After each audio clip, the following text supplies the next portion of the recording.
টানা কয়েকদিনের তীব্র তাপপ্রবাহে অতিষ্ঠ প্রায় সারা দেশের জনজীবন। শ্রমজীবী মানুষ বলছেন একটু কাজ করেই তারা পরিশ্রান্ত হচ্ছেন।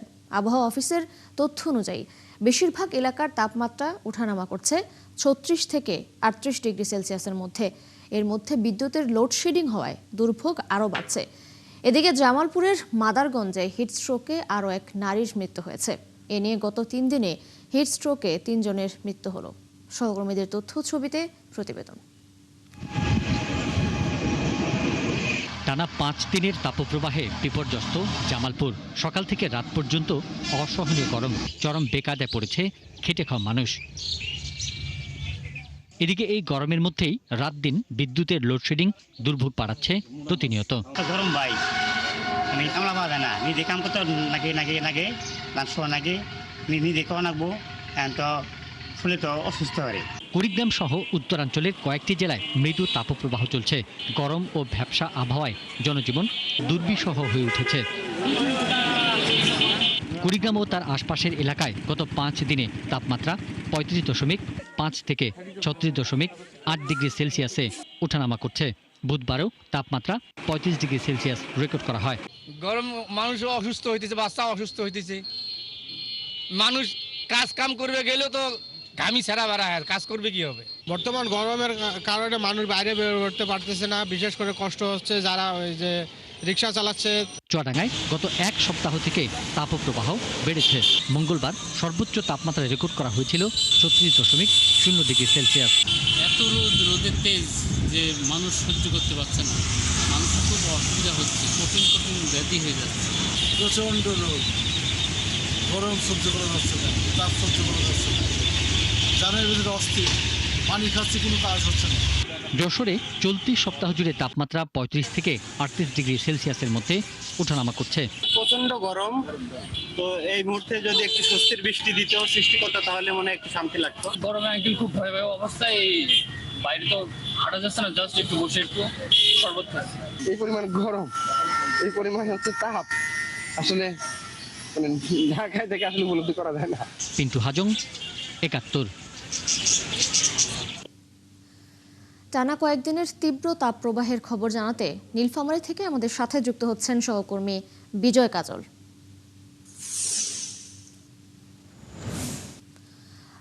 কাজল, চলমান তাপপ্রবাহে সবথেকে ভোগান্তিতে পড়েছেন কারা, আর হাসপাতালগুলোতে তাপমাত্রাজনিত রোগীর ভিড় বেড়েছে কিনা জানাবেন।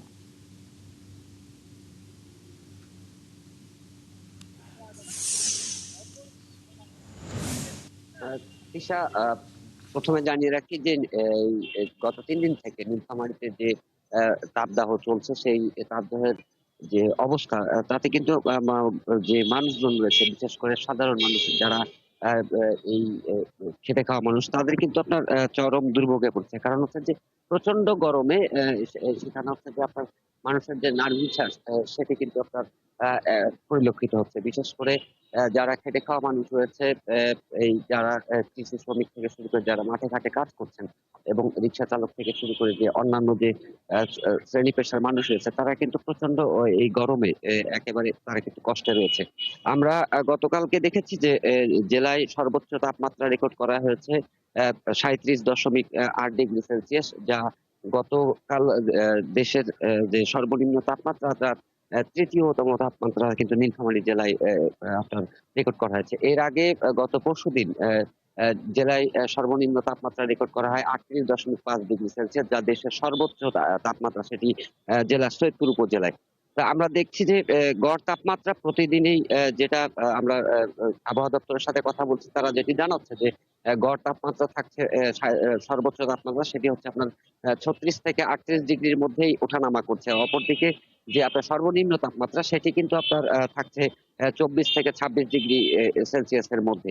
তো এখন পর্যন্ত যেটি আমরা দেখছি যে যে এই তীব্র গরমের মধ্যে যে মানুষের যে সর্বোচ্চ সমস্যাটি হচ্ছে, যে বিশেষ করে আপনার শিশু এবং বৃদ্ধদের মধ্যে আপনার যে গরমজনিত রোগের যে প্রাদুর্ভাব, সেটি কিন্তু আপনার অনেকটাই বৃদ্ধি পেয়েছে। আমরা হাসপাতালগুলোতে খোঁজ খবর রাখছি, সেখানে যতটুকু আমরা জেনেছি যে গতকালকে সকাল থেকে 24 ঘন্টায় প্রায় 1000 রোগী আপনার এই গরমের কারণে আপনারা কিন্তু চিকিৎসা নিয়েছেন। এর মধ্যে আপনার বেশিরভাগই হচ্ছে শিশু এবং বৃদ্ধরা। তো এখন পর্যন্ত যতটুকু আমরা আবহাওয়া দপ্তরের সাথে কথা বলেছি, আবহাওয়া দপ্তর যেটি জানিয়েছে যে আগামী শুক্র এবং শনিবার এই দুদিন বৃষ্টিপাত হওয়ার সম্ভাবনা রয়েছে। যদি বৃষ্টিপাত হয় তবেই কিছুটা আবহাওয়া আপনার যে শীতলতা ফিরবে বা গরমের যে তীব্রতাটা সেটি অনেকটা কমে আসবে। আর সেক্ষেত্রে যদি বৃষ্টিপাত না হয় তাহলে তাপমাত্রা আরো বৃদ্ধি পাবে। সেক্ষেত্রে 38 থেকে কখনো 40 ডিগ্রি সেলসিয়াস। কাজল, ধন্যবাদ আপনাকে যুক্ত হবার জন্য। আপনি সঙ্গেই থাকবেন। দর্শক, নীলফামারী থেকে তাপপ্রবাহের খবর জানাচ্ছেন আমাদের সহকর্মী বিজয় চক্রবর্তী। কাজল, দর্শক, এবার আমরা একটু লালমনিরহাটের তাপপ্রবাহের খবর জানবো। সেখানে রয়েছেন আমাদের সহকর্মী সামিউল ইসলাম। সামিউল, লালমনিরহাটের মানুষের দৈনন্দিন জীবনে গরমের বিরূপ প্রভাব সম্বন্ধে জানাবেন আপনি।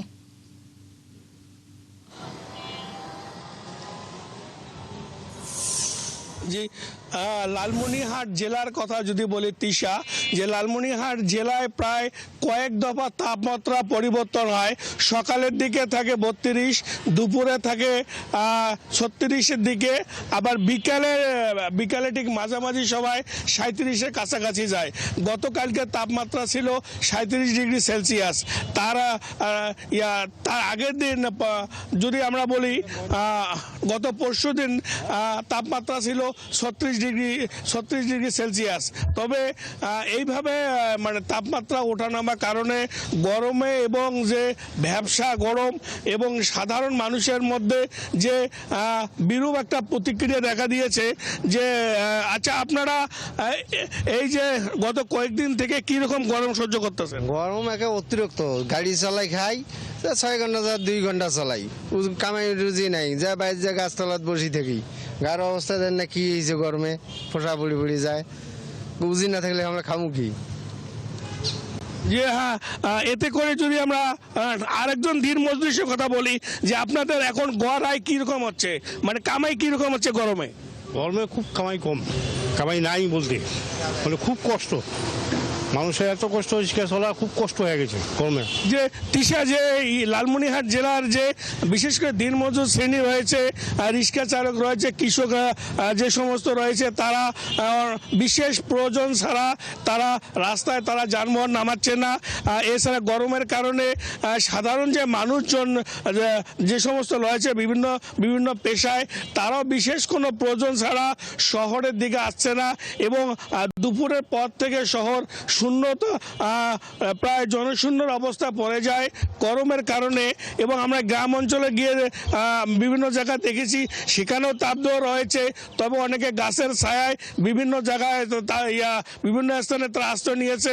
সিভিল সার্জন আমাদের জানিয়েছে যে বিশেষ করে বেশি করে পানি খাওয়ার জন্য পরামর্শ দিয়েছে। এছাড়া এবং লোকজনদেরকে ছায়া জাতীয় স্থানে থাকার জন্য বিশেষভাবে অনুরোধ জানিয়েছে। তিশা, এই ছিল লালমনিরহাটের গরমের সর্বশেষ খবর।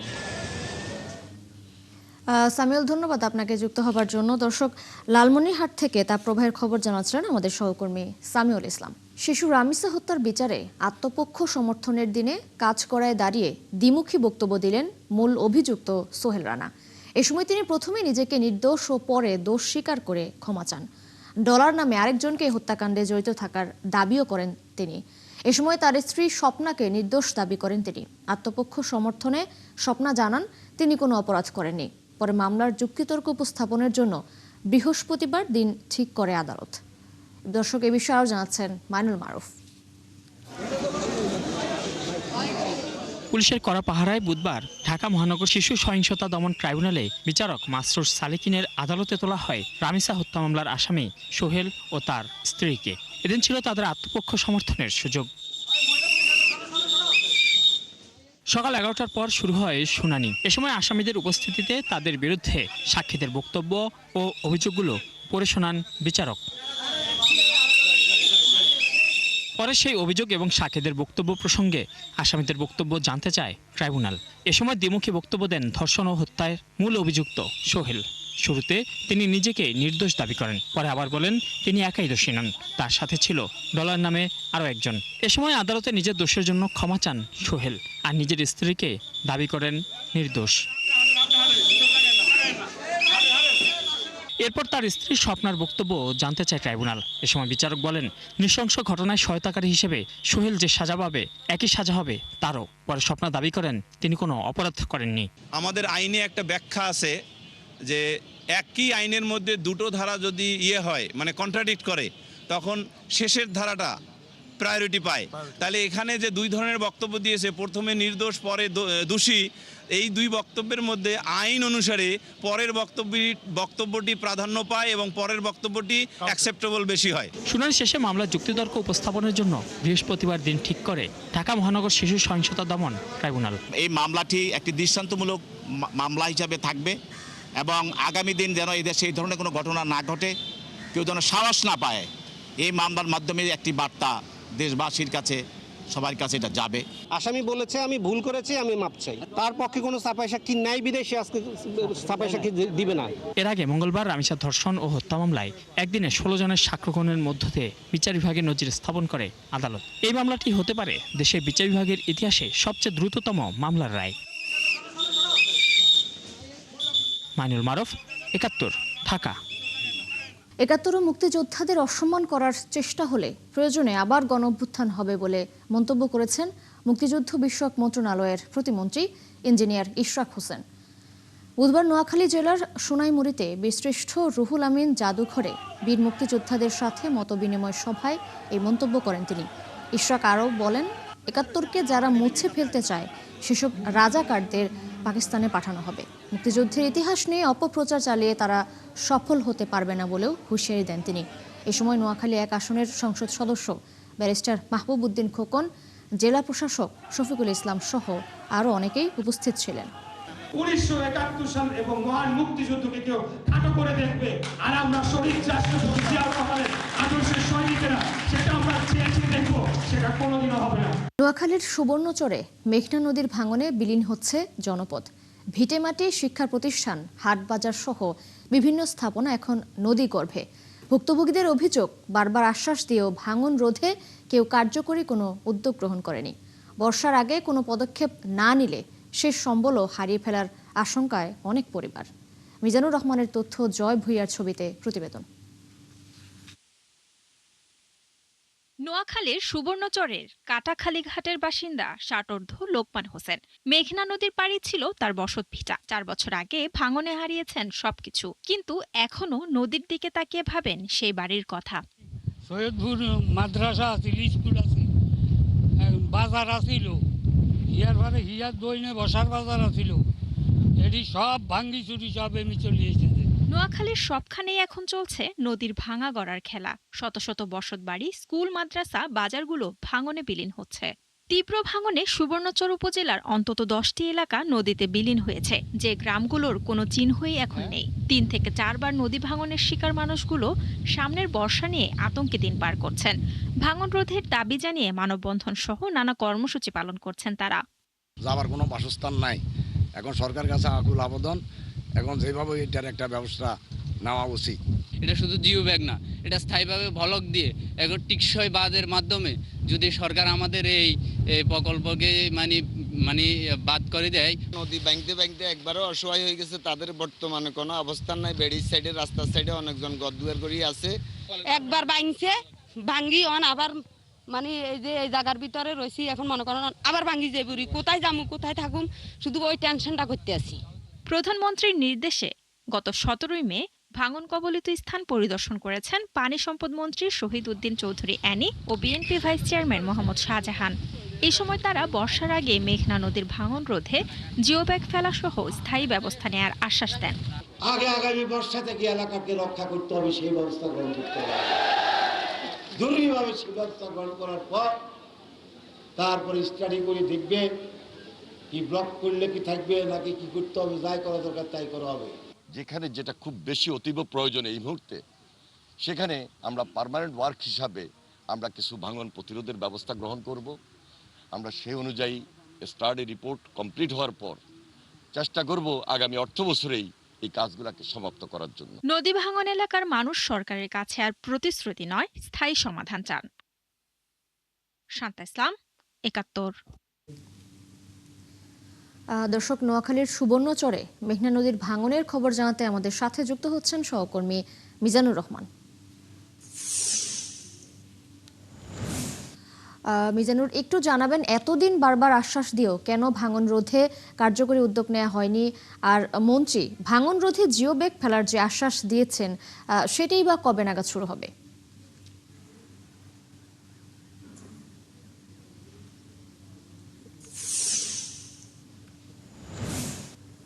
হ্যাঁ তৃষা, আপনি যেমনটি বলছিলেন যে এই নোয়াখালীর সুবর্ণচরের দক্ষিণ পূর্বাঞ্চলীয় যে এলাকা রয়েছে মেঘনা নদীর পাশে, বিশেষ করে সুবর্ণচর এবং কোম্পানিগঞ্জ এবং হাতিয়া, এটি ক্রমান্বয়ে কিন্তু ভাঙ্গনের চলছে। অর্থাৎ আপনি একটু বলতে পারি যে চীনের দুঃখ যেমন হোয়াঙ্গ নদী, নোয়াখালীর দুঃখ অনেকগুলোর মধ্যে একটি হলো এই ভাঙ্গন।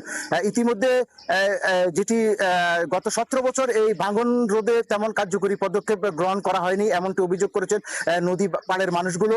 বারবার আশ্বাস দেওয়া হলেও সেটি কিন্তু আসলে বাস্তবে কোনো ফল দেয়নি। কিন্তু গত 12 ফেব্রুয়ারি নির্বাচনের পরে পানি সম্পদ মন্ত্রী লক্ষ্মীপুরের কৃতি সন্তান, যিনি নিজেও ভাঙ্গনের এলাকার মধ্যে রয়েছে, তার বাড়ি, তিনি শহীদুদ্দিন চৌধুরী এনি পরপর 2 বার এই নোয়াখালীর ভাঙ্গন এলাকাগুলো পরিদর্শন করেছেন এবং কোম্পানিগঞ্জ এবং সর্বশেষ সুবর্ণচর। তিনি যেটি আশ্বাস দিয়েছিলেন যে আপাতত জিও ব্যাগ পেলে বর্ষার আগে কিছু ভাঙ্গন রোধ করার জন্য তিনি যে নির্দেশনা দিয়েছিলেন সেটি ইতিমধ্যে কার্যক্রম শুরু হয়েছে। আমরা দেখতে পেরেছি এবং জানতে পেরেছি যে সুবর্ণচরের কাটাখালী খাল সংলগ্ন অর্থাৎ মেঘনা নদীর পাড়ে আপাতত কিছু তারা জিও ব্যাগ পেলে ভাঙ্গন রোধ করছেন। তবে এটি আসলে স্থায়ী কোনো সমাধান নয়। স্থানীয় জনগণের দাবি হলো দীর্ঘ এখানে বাঁধ এবং ব্লক ফেলে বাঁধ নির্মাণ করা এবং ভাঙ্গন রোধ করা। মন্ত্রী আশ্বাস দিয়েছেন যে আগামী অর্থ বছরে এই নোয়াখালীকে ভাঙ্গন রোধ থেকে রক্ষা করার জন্য, অর্থাৎ যে আগামী বর্ষা মৌসুম বা তার পরবর্তীতে যে মানুষের জানমাল রক্ষার জন্য তিনি এখানে দীর্ঘমেয়াদী পদক্ষেপ গ্রহণ করবেন, এমনটি আমাদেরকে জানিয়েছেন মন্ত্রী এবং পানি সম্পদের এখানকার যে পানি উন্নয়ন বোর্ডের যে কর্মকর্তা রয়েছেন তিনি। তবে মানুষ যেটা বলছেন যে তারা আসলে আশ্বাস চায় না, তারা এখন দ্রুত এটি বাস্তবায়ন চায়। এটি তাদের জানমালের সাথে যে সম্পর্ক, অর্থাৎ এখানকার মানুষ, হাজার হাজার মানুষ এই গত স্বাধীনতার পরেই এই নদী ভাঙ্গনের কারণে তারা এখান থেকে বিভিন্ন জায়গায় আশ্রয় নিয়েছেন, তারা আবার তাদের বসতভিটায় ফিরে আসতে চান, এটি আমাদেরকে জানিয়েছেন। আপনি জানেন যে এই নদী ভাঙ্গনের কারণে এখানকার 100 বছরের হাট বাজার শিক্ষা প্রতিষ্ঠান দিন দিন ভেঙে যাচ্ছে এবং মানচিত্রে অনেকগুলো গ্রাম থাকলেও বাস্তবে কিন্তু সেটি নেই। তাই এখানকার মানুষের আর্তনাদ, হাহাকার, তারা ত্রাণ চায় না, কোনো সহযোগিতা চায় না, তারা শুধু তাদেরকে ভাঙ্গনের হাত থেকে রক্ষা। মিজানুর, ধন্যবাদ আপনাকে যুক্ত হবার জন্য। দর্শক, সুবর্ণচরে মেঘনা নদীর ভাঙনের খবর জানাতে যুক্ত ছিলেন আমাদের সহকর্মী মিজানুর রহমান। সাগরে মাছ ধরার উপর চলছে 58 দিনের নিষেধাজ্ঞা। দীর্ঘ এই নিষেধাজ্ঞায় কর্মহীন হয়ে পড়েছেন লক্ষ্মীপুরের জেলেরা। তাদের অভিযোগ, এখনো সরকারি খাদ্য সহায়তা পাননি তারা। তবে জেলা মৎস্য কর্মকর্তারা যেটি বলছেন, খুব শিগগিরই জেলেদের কাছে সহায়তা পৌঁছে যাবে। আতর মনিরের তথ্য ছবিতে প্রতিবেদন। নিষেধাজ্ঞার কারণে লক্ষ্মীপুরের বেশিরভাগ জেলে এখন ঘাটে ট্রলার নোঙর করে অলস সময় কাটাচ্ছেন। কেউ কেউ ট্রলার মেরামত করছেন, আবার কেউ সমুদ্রে যাওয়ার অপেক্ষায় আছেন।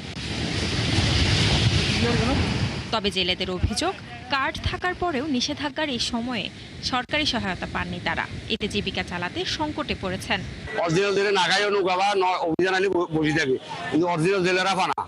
বাড়ি ঘরওয়ালারা অনেক লোকে অনেক ব্যবসায়ী এই সালটা হইতেছে, কিন্তু আসলে জেলের যে ফানাটা জেলে কিন্তু হইতেছে জেলের বস সুবিধা। কিন্তু আমরা আমার জীবনে আমি কিচ্ছু আজ অবধি পাই না। এই কার্ডগুলো নিয়ে আইছি, কিন্তু এই কার্ডগুলো আজকে আমার রিটার্ন ফিরিয়ে দিছে। এই কার্ডগুলো আজকে আমি নিজে 40 বছরের মতো মাছজারি করি, আমি কখনো সরকারি কোনো অনুদান আমি কখনো পাইনি। এই বিষয়ে জেলা মৎস্য কর্মকর্তা বলছেন, নানা কারণে সহায়তা পৌঁছে দিতে কিছুটা দেরি হয়েছে। তবে নিবন্ধিত জেলেদের চাল বিতরণ কার্যক্রম চলমান আছে। যারা এখনো পায়নি তারা দ্রুতই পেয়ে যাবে। বিহন্দি জাল, চর ঘেরা জাল, পাই জাল, পরে চায়না দুয়ারি জাল, ইভেন কারেন্ট জাল, এটা কিন্তু আমার সময়ের উপর নির্ভরশীল না। এটা হলো সারা বছরই এটা নিষিদ্ধ আইটেম। এগুলোর উপর আমাদের অভিযান কার্যক্রম অব্যাহত থাকবে। জেলা মৎস্য অধিদপ্তরের তথ্য মতে লক্ষ্মীপুরে নিবন্ধিত জেলের সংখ্যা 20,015 জন। এদিকে গত 14 এপ্রিল থেকে শুরু হওয়া এই নিষেধাজ্ঞা চলবে আগামী 11 জুন পর্যন্ত। শান্তা ইসলাম, ৭১। চাঁদপুরে ঈদ উপলক্ষে দেয়া সরকারি অনুদান বিতরণ নিয়ে নানা অভিযোগ উঠেছে। এলাকার লোকজনের দাবি, অসহায় ও দুস্থদের জন্য বরাদ্দ 10 লাখ টাকার আর্থিক সহায়তা পেয়েছেন সচ্ছল ব্যক্তিরা। এদের মধ্যে রাজনৈতিক ব্যক্তিত্ব ছাড়াও আছেন সংরক্ষিত নারী আসনের সংসদ সদস্য রাশেদা বেগম হীরার আত্মীয় স্বজন। যদিও তিনি এই অভিযোগ অস্বীকার করে জানান তিনি জানতেন না তালিকায় কাদের নাম রয়েছে। আলামিন ভুঁইয়ার তথ্য ছবিতে প্রতিবেদন। ঈদুল আজহা উপলক্ষে অসহায় ও দুস্থ মানুষের সহায়তায় প্রধানমন্ত্রীর ত্রাণ তহবিল থেকে চাঁদপুরে বরাদ্দ দেওয়া হয় 10 লাখ টাকা। 204 জনের মধ্যে এই অনুদান বিতরণ করেন সংরক্ষিত মহিলা আসনের সংসদ সদস্য রাশেদা বেগম হীরা। অভিযোগ উঠেছে, যাদের জন্য এই অনুদান বরাদ্দ তারা কেউই তা পাননি। এই অভিযোগের ভিত্তিতে অনুসন্ধানে নামে 71 টেলিভিশন। 204 জনের তালিকা ও মাঠ পর্যায়ের যাচাইয়ে দেখা যায়, অনুদান পাওয়া ব্যক্তিরা অনেকে দলীয় কর্মী, কেউ ব্যবসায়ী, ঠিকাদার, আবার কেউ শিক্ষক। এছাড়াও সহায়তা নিয়েছেন সংসদ সদস্যের ব্যক্তিগত সহকারী, তার বাবা, এমনকি সাবেক গাড়ি চালক। একই পরিবারের একাধিক সদস্যকেও অনুদান দেওয়ার প্রমাণ মিলেছে, যাদের কেউই দুস্থ নয়। কোনো সাহায্য সরকার থেকে এই পর্যন্ত পাই না। আমার স্বামী না, সেই সন্তান আমি খাই, আমার একটু কিছু প্রধানমন্ত্রী টাকা দিছে, আমরা পাই না। আমি কি বিধবা হওয়ার যোগ্য না? এদিকে অনুদান পাওয়া কয়েকজনের সাথে কথা বলে রাজনৈতিক বিবেচনার ইঙ্গিত পাওয়া গেছে। প্রধানমন্ত্রী ত্রাণ তহবিলের 5,000 টাকা কি পাইছেন আজকে? জি জি। আচ্ছা, কি ওই পলিটিক্যাল কোটাই পাইছেন? জি জি। বললাম যে এটা সরি, আসলে আপনার যখন বলছে তখন কথাটা ঠিকভাবে বুঝতে পারি নাই, আর এটা প্রয়োজনে আমি রিটেল ব্যাক করে দিব, সমস্যা নাই ভাই। বিষয়টি জানাজানি হওয়ার পর ক্ষোভ জানান এলাকার লোকজন। গরিব মানুষের টাকা যদি কোনো রাজনৈতিক দলের নেতৃবৃন্দের কাছে চলে যায়, তাহলে প্রকৃতপক্ষে যারা গরিব, দুঃখী, অসহায় মানুষ, তারা কিন্তু আমাদের এই প্রধানমন্ত্রীর ত্রাণ তহবিলটা থেকে বঞ্চিত হয়। রাষ্ট্র কর্তৃক যে অনুদানগুলি দরিদ্রদের জন্য বরাদ্দ করা হয়, আমরা সাধারণ মানুষ এবং সুশীল সমাজ মনে করি সেই বরাদ্দগুলি সুষ্ঠুভাবে বন্টন করা একান্তভাবে উচিত। আর এ নিয়ে সংসদ সদস্য রাশেদা বেগম হীরা তালিকা তৈরির ত্রুটির কথা স্বীকার করে জানান, তিনি চেষ্টা করছেন এই সহায়তা যাদের প্রাপ্য তাদের হাতে পৌঁছে দেওয়ার। বিভিন্ন এলাকার আমি আমার যারা লোক আর কি তাদেরকে বলছি, যে ভুট্টু মুন্সিকে বলছি, নীলকমলের একজনকে বলছি, রাজরাজেশ্বরের একজনকে বলছি, এইভাবে নামগুলি নিচ্ছি আর কি। এত তাড়াতাড়ি আমি কিভাবে যাচাই বাছাই করবো? তবে এই আমার যেটা পড়ছে, আমার এটা এক্ষণ আমি সংশোধন করব। আমি এগুলা আমি রাখবো না, কারণ এটা আমি সংশোধন করতে পারি, কারণ এটা ঢুকে গেছে। কিভাবে আমার জানার কিভাবে বুঝাতে পারবো না তোমাকে, কিন্তু আমি আমারগুলা ঠিক করতেছি। প্রধানমন্ত্রীর ত্রাণ তহবিলের অর্থ বিতরণে উপকারভোগী নির্বাচনের প্রক্রিয়ায় স্বচ্ছতা ও জবাবদিহিতা নিশ্চিত করার দাবি জানিয়েছেন সচেতন নাগরিকরা। এখানে আত্মীয়করণ ও স্বজনপ্রীতির ফলে প্রকৃত অসহায়রা বঞ্চিত হয়েছে। এমত অবস্থায় তালিকা তৈরির ক্ষেত্রে স্বচ্ছতা ও জবাবদিহিতা নিশ্চিত করা জরুরি। বিষয়টি খতিয়ে দেখতে ঊর্ধ্বতন কর্মকর্তাদের দৃষ্টি আকর্ষণ করেছেন এলাকার অন্যান্য সচেতন মহল। মনিরা কাজুরি, 71। রাজবাড়ীর মুরারিখোলা সরকারি প্রাথমিক বিদ্যালয়ে খেলার মাঠে করা হয়েছে পাট চাষ। সীমানা প্রাচীর দিয়ে ঘেরা বিদ্যালয়টিতে পাট চাষ করায় ভয়ে বিদ্যালয়ে আসছে না অনেক শিক্ষার্থী। যারা আসছে তারাও থাকছে আতঙ্কে। বিষয়টি জানার পর ব্যবস্থা নেওয়ার আশ্বাস দিয়েছেন উপজেলা প্রাথমিক শিক্ষা কর্মকর্তারা। মেহেদী হাসানের তথ্য ছবিতে প্রতিবেদন। রাজবাড়ীর কালুখালী উপজেলার রতনদিয়া ইউনিয়নের মুরারিখোলা সরকারি প্রাথমিক বিদ্যালয়ে জায়গা কম থাকায় ওই এলাকার বাসিন্দা আক্কাস আলী খানের কাছ থেকে 11% জমি নেয় বিদ্যালয়ের ম্যানেজিং কমিটি সহ স্থানীয় জনপ্রতিনিধিরা। জমির বিনিময়ে তার সাথে চুক্তি হয় নাতি সজীব খানকে বিদ্যালয়ে দপ্তরে চাকরি দেওয়ার, কিন্তু 3 বছর কেটে গেলেও নাতি সজীব খানের চাকরি না হয় সীমানা প্রাচীরের মধ্যেই পাট চাষ করছেন আক্কাস খান। চাকরির সিদ্ধান্তই তারা নিয়েছিল, নিয়ে এসে বলে আমরা চাকরি দিয়ে দেবো না, তুমি জমি দিয়ে দাও। তো ওই কথার পরে আমি জমি দিছি আর পরে আর কোনো চাকরি বাকরি হয়নি। বিদ্যালয়ের খেলার মাঠে পাট থাকায় ভয়ে বিদ্যালয়ে কমেছে শিক্ষার্থীদের উপস্থিতি। এমনকি যারা বিদ্যালয়ে আসছে তারাও থাকছে আতঙ্কে। অভিভাবকরা বলছেন দ্রুতই বিষয়টির সমাধান হওয়া উচিত।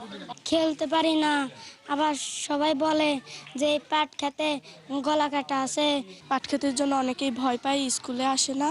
স্কুলে মাঠে যদি চাষাবাদ করা হয়, তাহলে সালবাল খেলবি কোথায়? আমরা চাই যে মাঠটা দ্রুত একটা সমাধান হোক। বিদ্যালয়ের প্রধান শিক্ষক জানান, বিদ্যালয়ের বাউন্ডারির প্রয়োজনেই নেওয়া হয়েছিল ওই জমিটি, তবে জমিটির এখনো রেজিস্ট্রি হয়নি। অন্য একজন মালিক ওই জমির, কিন্তু বাউন্ডারি সোজা করার কারণে এমপি মহোদয়ের সহযোগিতায় ওই জমিটুকু স্কুলের বাউন্ডারির ভিতরে ঢুকানো হয়, কিন্তু তারা এখনো রেজিস্ট্রি করে দেয় নাই। আর কালুখালী উপজেলা প্রাথমিক শিক্ষা কর্মকর্তা জানান, দ্রুতই পাট ক্ষেত সরানো হবে। উপজেলা প্রশাসনের সাথে কথা হয়েছে, আমাদের ঊর্ধ্বতন কর্তৃপক্ষের সাথে জানিয়েছি মেসেজটা যে সমস্যা এই, তো সবার সম্মিলিত প্রচেষ্টা আমরা চাই একটা সুষ্ঠু সমাধান হোক। মুরারীখোলা সরকারি প্রাথমিক বিদ্যালয়ে আপাতত দপ্তরের কোনো পদ নেই। আল ইমরান, ৭১। সিলেটে চীনের বিনিয়োগে নির্মিত হতে যাচ্ছে ১,০০০ শয্যার একটি আধুনিক হাসপাতাল। প্রকল্পের সম্ভাব্যতা যাচাই করতে বুধবার সিলেটের কোম্পানিগঞ্জ এলাকা পরিদর্শন করেছেন প্রবাসী কল্যাণ ও বৈদেশিক কর্মসংস্থান মন্ত্রী আরিফুল হক চৌধুরী। পরিদর্শন শেষে মন্ত্রী জানান, হাসপাতাল নির্মাণের জন্য স্থান নির্বাচন প্রক্রিয়া শুরু হয়েছে। এছাড়া প্রাথমিক পরিকল্পনা এবং স্থান নির্ধারণের বিষয়ে চীনা বিনিয়োগকারীদের সঙ্গে আলোচনা চলছে। তিনি আরও বলেন, প্রকল্পটি বাস্তবায়িত হলে এই অঞ্চলের স্বাস্থ্যসেবায় উল্লেখযোগ্য ইতিবাচক পরিবর্তন আসবে। অন্যদিকে চীনা প্রতিষ্ঠান বাই আপ ইনভেস্টমেন্ট লিমিটেডের চেয়ারম্যান স্টুয়ার্ট চিয়ং বলেন, প্রাথমিক পর্যায়ে স্থান পরিদর্শন ও সম্ভাব্যতা মূল্যায়নে তারা আশাবাদী। প্রকল্পটি বাস্তবায়নের জন্য প্রয়োজনীয় অর্থায়ন নিশ্চিত করতে সর্বোচ্চ চেষ্টা করা হবে।